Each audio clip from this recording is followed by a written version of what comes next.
Hello दोस्तों, आज अपन start करेंगे strength of material previous year of SSC JE. ठीक है,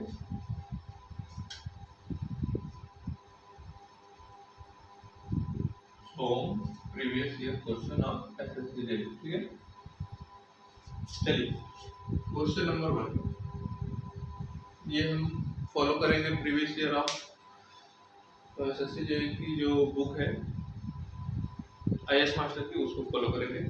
तो पहला question, limiting value of Poisson ratio, और पूछ रहा है कि limiting value of Poisson ratio, limiting value of Poisson ratio. पहले हम देखेंगे पॉइजन रेशियो क्या होता है। पॉइजन रेशियो मींस म्यू, तो होता है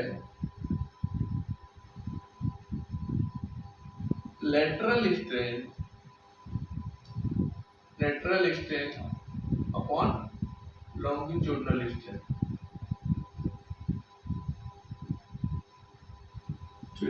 स्ट्रेन। ठीक है, इसमें भी लोग कंफ्यूज होते हैं कि ऊपर लैटिट्यूड होगा कि लॉन्गिट्यूड होगा। तो आपको याद करने का तरीका बता रहा हूँ। एल दोनों में कॉमन है, ए पे अल्फाबेट में सबसे पहले कौन सा आता है, ए, तो इसलिए ऊपर होगा लेटरल और ओ बाद में आता है, तो इसलिए लॉन्गिट्यूडनल। तो ये आपका कंफ्यूजन दूर हो गया।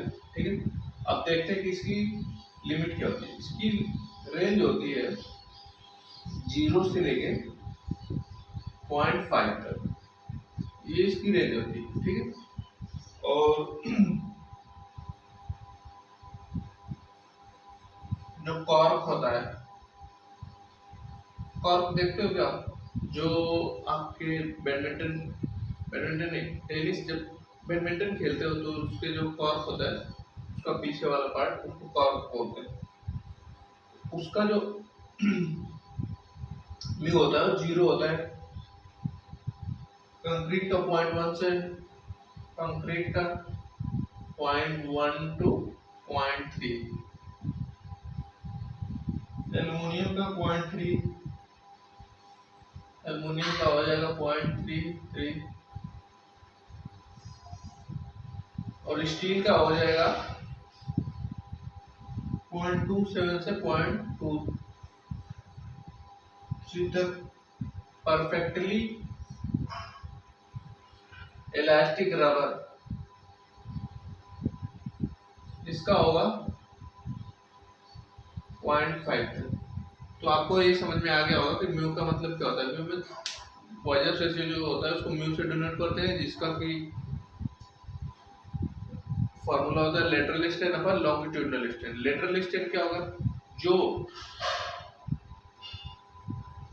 किसी बॉडी में जब हम एक फोर्स लगा रहे हैं उसके लॉन्गिट्यूडनल डायरेक्शन में, तो जो उसके बॉडी की shape other than longitudinal direction, जो कि विड्थ होगी और हाइट होगी, उसमें जो कमी आएगी उसको बोलते हैं लेटरल स्ट्रेन। जैसे कि ये बॉडी है, ठीक है,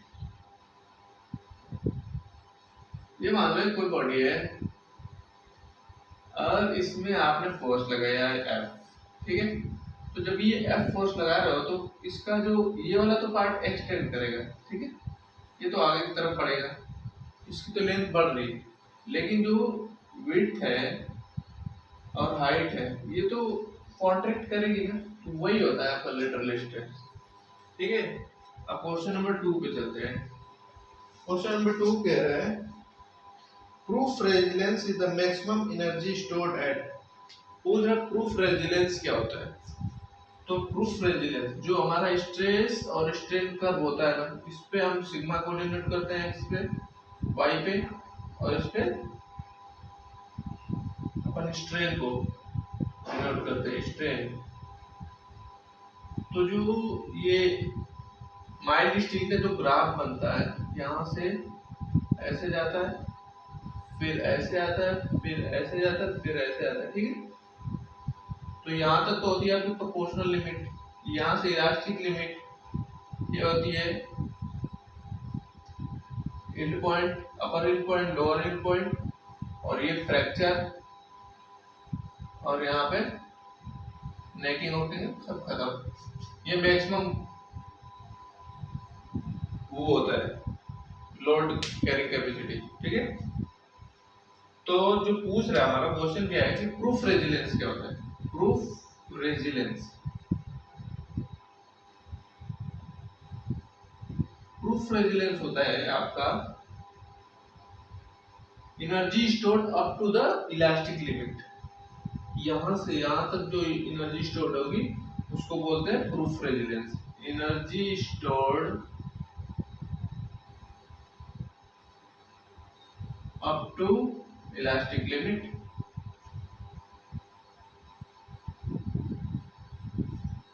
energy stored up to elastic limit is the proof resilience, ठीक है।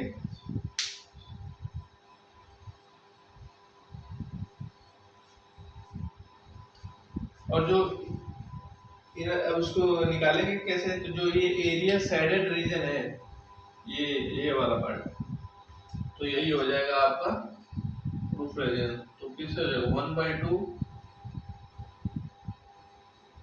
Sigma into epsilon not.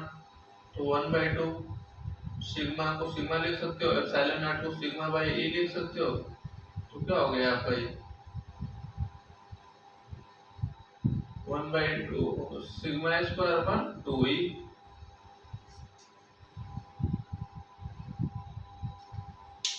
ठीक है।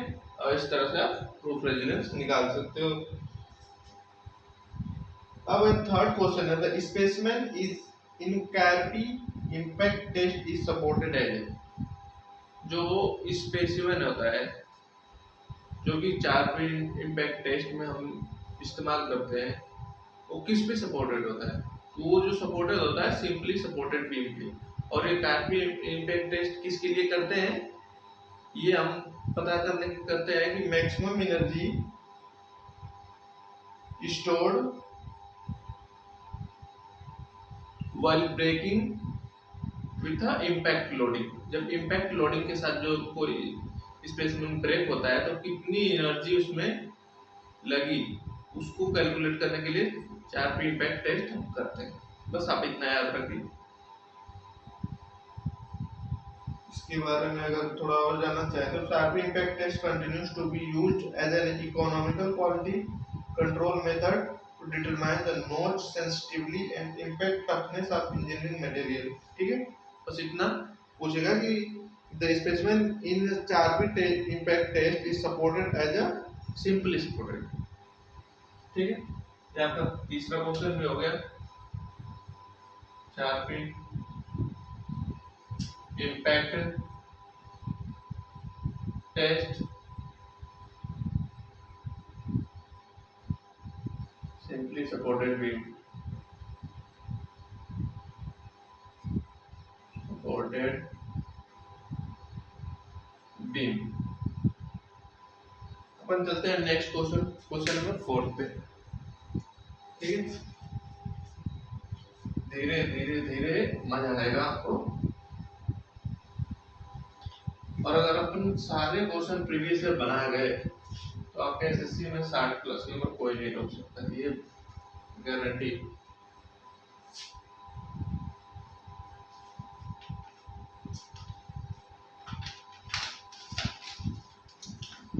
अभी देखिए क्वेश्चन नंबर 4, वही same question, limit of Poisson ratio. रट जाइए, लिमिट ऑफ पॉइजन रेशियो में रेंज कितना बताया था मैंने, 0 से लेके 0.5 तक, ठीक है। तो लिमिट क्या हो जाएगी, मैक्सिमम कितनी 0.5, मिनिमम 0। क्वेश्चन नंबर 5 बोल रहा है a square block is subjected to a state of simple shear। एक स्क्वायर ब्लॉक है subjected to a simple shear, तो ये आपका shear लग रहा है। इस पे पूछ रहे हैं कि the linear strain of the diagonal shall be equal to। पूछ रहा है कि लीनियर स्ट्रेन इसके डायगोनल पर कितना लगेगा। तो इसको आप याद कर लीजिए, जो इसके लीनियर स्ट्रेन जो होगा, linear strain on diagonal equal to linear strain on diagonal equal to कितना 1/2 ऑफ एप्सिलॉन, मींस जो ओरिजिनल स्ट्रेन होगा ना उसके आधा उसके डायगोनल पे लगेगा। अगर एक shear pure shear strain pure shear stress अगर किसी एक स्क्वायर ब्लॉक पे लग रहा है तो उसके डायगोनल पे कितना आपका शियर स्ट्रेन लगेगा, half of original shear strain. ठीक है, क्वेश्चन नंबर 6 बोला the relation between Young's modulus and modulus of rigidity. बोला कि रिलेशन क्या होता है ई एंड जी। जी जानते हो क्या, मॉडुलस ऑफ रिजिडिटी जानते हो क्या होता है? मॉडुलस ऑफ रिजिडिटी होता है modulus of rigidity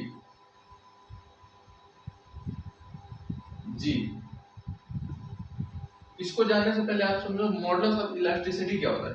modulus of elasticity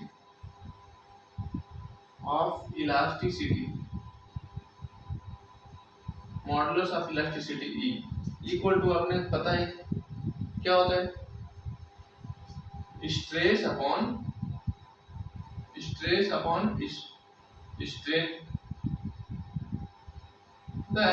sigma by epsilon. ठीक है, इसी तरह ये तो किस में हो गया आपका नॉर्मल स्ट्रेस के कंडीशन में। तो जब शियर स्ट्रेस लगता है किसी बॉडी पे, तो जब वो जो shear stress upon shear strain होता है ना, shear stress upon shear strain, ठीक है, उसमें जो ये वैल्यू होती है उसको बोल रहे हैं मॉडुलस ऑफ रिजिडिटी। तो पूछ रहा है कि रिलेशन क्या होता है ई एंड जी में।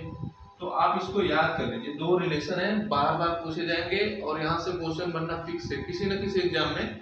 एसएससी जे में अगर नहीं बना तो कोई आपको डीआरडीओ को देने जा रहा है और एफसीआई का देने जा रहा हूँ, कहीं ना कहीं तो एक क्वेश्चन मिलना जरूर अब फिक्स है। तो दो रिलेशन है उसको रख लीजिएगा, उससे दो तीन रिलेशन और बनते हैं। इक्वल टू 2g, देखो इसमें कंफ्यूजन बहुत ज्यादा होता है। हाँ, equal to 2g 1 plus mu, ये तो एक पहला रिलेशन हो गया। दूसरा equal to 3k 1 minus 2 mu. अब देखो मैं इसको याद करने का आपको ट्रिक बता दे रहा हूँ कि कंफ्यूजन नहीं होगा आपको, कभी लगता होगा कि किसमें प्लस है किसमें माइनस है। देखो जो ये एक याद करो, जो इसमें बड़ा वाला होगा ना उसके साथ माइनस होगा, तो यहाँ पे 3 है तो उसी के साथ माइनस होगा, और कितना माइनस होगा उससे एक कम, तो 3k ऐसे 2 माइनस। ये आप याद करने का आपका भी कोई अलग ट्रिक होगा उससे याद कर लेना, कोई बात नहीं। लेकिन ये चीजें इस रिलेशन को तो आपको कैसे ना कैसे याद करना ही पड़ेगा। Equal to 2j 1 plus mu equal to 3k 1 minus 2 mu equal to 2g 1 plus mu equal to 3k 1 minus 2 mu. ठीक है, अभी 3k k क्या है, k है आपका बल्क मॉडुलस। बल्क मॉडुलस तो पता ही होगा, बल्क मॉडुलस क्या होता है, change in pressure upon change in volumetric stress. जब हम किसी बॉडी पे प्रेशर एक्सर्ट करते हैं तो उसके वॉल्यूम में कितना चेंज आता है वही होता है आपका बल्क मॉडुलस। ठीक है, अब इनसे भी एक रिलेशन बनता है, जब इनको आप इक्वेट कराओगे, क्योंकि दोनों तो मॉडुलस ऑफ इलास्टिसिटी है, तो इनको इक्वेट कराइए, देखिए क्या मिलता है आपको। Equal to 2g 1 plus mu 3k 1 minus 2 mu 1 minus 2 mu. ठीक है, तो अब यहाँ से मल्टीप्लाई करें 2g plus 2g mu 3k 1 minus 6k mu. ठीक है, तो म्यू को एक साइड ले जाइए,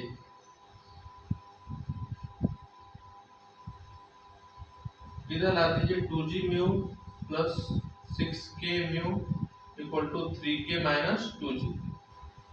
यहाँ से म्यू को कॉमन ले लीजिए, म्यू कॉमन हो जाएगा,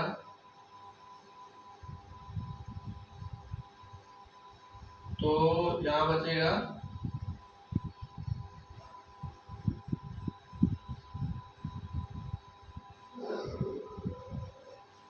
2g plus 6k equal to 3k minus 2g। तो म्यू इक्वल टू क्या आ जाएगा, म्यू इक्वल टू आ जाएगा आपका 3k minus 2g equal to 6k plus 2g। ये भी रिलेशन आपसे पूछा जाता है, तो इसको भी रट लीजिएगा। आप अगर ध्यान से देखेंगे तो देखिए ऊपर माइनस है, नीचे प्लस है, बाकी दोनों ये सेम वैल्यू है। यहाँ पे 3 2 6 हो रहा है, तो याद करने का तरीका क्या है, mu equal to 3k minus 2g upon 6k plus 2g। ये तीन रिलेशन आप याद कर लोगे ना, एक क्वेश्चन तो बनना फिक्स है। ठीक है, नेक्स्ट आगे बढ़ते हैं। कौन सा क्वेश्चन था अपना, क्वेश्चन नंबर 6 था।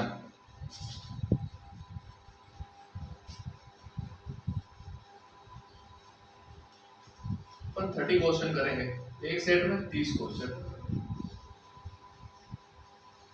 ज्यादातर क्वेश्चन रिपीट हो जाते हैं। अब देखिए क्वेश्चन नंबर 7, क्वेश्चन नंबर 7 भी सेम उसी टाइप का है। बोला if P is the tensile stress in a rectangular bar of length L, with B is the thickness and D is the depth, then volumetric strain is given as। एक कोई rectangular block है, आप पहले rectangular block बना लीजिए। ठीक है, ये आपका रेक्टेंगुलर ब्लॉक हो गया। अब बोल रहा है कि इस पे स्ट्रेस कितना लग रहा है, P is the tensile stress, P is the tensile stress, L is the length of the bar, L is the length of the bar, B is the thickness, ये आपका B हो गया, ये आपका D हो गया। ठीक है, इतना जब आपको हो गया तो पूछ रहा है कि वॉल्यूमेट्रिक स्ट्रेन क्या होगी। Volumetric strain, volumetric strain EV पूछ रहा है। EV इक्वल टू हमें पता है EX EY EZ, मतलब कि जो x के डायरेक्शन में होगा और स्ट्रेन आएगा, जो y के डायरेक्शन में आएगा, जो z के डायरेक्शन में। तो कितना हो जाएगा P, या स्ट्रेस लिखिए, स्ट्रेस कैसे लिखते हैं, स्ट्रेन लिखना है x के डायरेक्शन, तो P अपॉन E, यहाँ पे प्लस में माइनस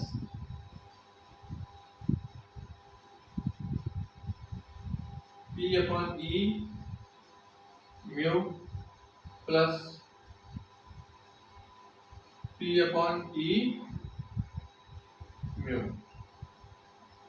ये कैसे लिखे हैं आपको पता है, देखिए म्यू इक्वल टू क्या होता है, lateral strain upon longitudinal strain. ठीक है, तो जब हमें x के डायरेक्शन में एक स्ट्रेस लग रहा है तो हमें लेटरल स्ट्रेन निकालना है y के डायरेक्शन में, तो क्या करेंगे, म्यू इनटू लॉन्गिट्यूडनल स्ट्रेन।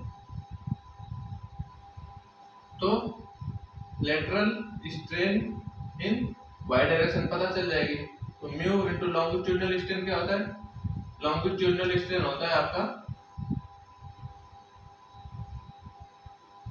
ये देखिए ये लॉन्गिट्यूडनल स्ट्रेन है P बाई E, तो यही चीज मैंने यहाँ लिखा है, ये माइनस इधर आ गया। ठीक है, इसी तरह z का भी हो गया, तो अपन P बाई E कॉमन ले लेते हैं। P बाई E अपन जब कॉमन लेंगे तो क्या बचेगा, 1 minus 2 mu equal to EV। तो ये आपका आंसर हो गया।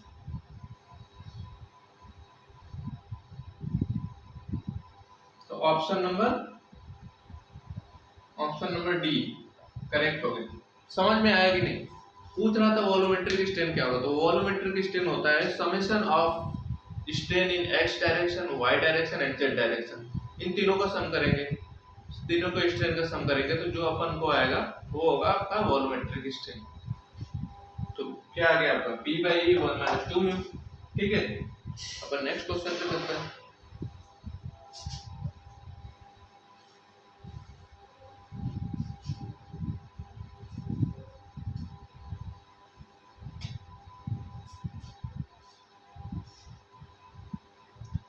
Next question number 8। Question number 8 बोल रहा है The property of material by which it can drawn into a smaller section by application of tension is called। पूछ रहा है कि मटेरियल की वो प्रॉपर्टी जिसको कि टेंशन के द्वारा खींच रहे हैं तो एक थोड़ी सी वो एक्सटेंड हो in the form of wire, तो ये प्रॉपर्टी होती है, उसको बोलते हैं डक्टिलिटी। जैसे कि एक मेटल है, इसको आप वो जब किसी फोर्स से खींचो तो ये क्या करेंगे, एक वायर के फॉर्म में बढ़ेगी। ठीक है, तो ये प्रॉपर्टी कहलाती है डक्टिलिटी। डक्टिलिटी, ठीक है। आपने देखा होगा कि वायर या वायर वगैरह लेते होंगे तो उसको खींचते हो तो एक्सटेंड करती है ना, वो किस प्रॉपर्टी की वजह से करती है, डक्टिलिटी। वहीं पे आप अगर कोई चौक है या कोई प्लास्टिक है, उसको आप थोड़ा सा भी एक्सटेंड करते हो तो क्या होगा, ब्रेक हो जाता है। उसको क्या, उसमें डक्टिलिटी नहीं है। और डक्टिलिटी के साथ साथ दो तीन टर्म और होते हैं। एक तो हो गई आपकी डक्टिलिटी, एक होती है मेलिएबिलिटी।